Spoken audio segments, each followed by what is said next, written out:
My name is Samantha Bach. I am actually 48 now. I have 2 children, 2 girls, 30-year-old and a 17-year-old, or she's almost 18, and I have 2 grandchildren, to my eldest daughter, not the youngest one.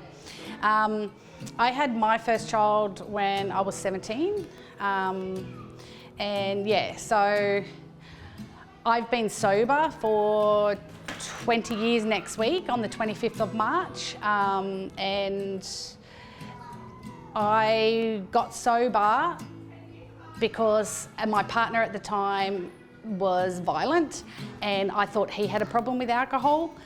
I took him to AA and then realised, oh, hang on a minute, I have a problem as well. I got sober and thought, hang on, my life is not going correctly, and this relationship, this is not how it's supposed to be. And so I got sober and he didn't, and I then decided to leave and work on with my life. And I was 28 at the time. And yeah, I got my first ever job in my life at 28. And my life just blossomed from there. My eldest daughter, she was 10 when I got sober. She copped a lot of my alcoholism and part of that domestic violent relationship.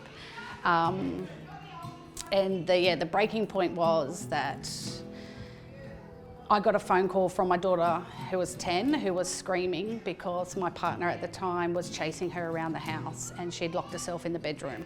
So I come running home, and I got home and he choked me, punched me in my jaw. I had like bruises all over my neck. And at that point, it was like, yeah, this is not right. We called the police, everything was fine. He got taken away, and then,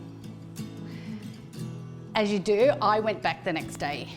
And it was a couple of weeks later, he then asked me to marry him, and I said yes, because when you're in that situation, sometimes you don't see it as a bad situation. You just, this is how life is. And it wasn't until about 2 months later, when I did get sober, that I realised it was not right, and I got help from AA and got on with my life, and I got domestic violence order, and yeah, and I have never looked back.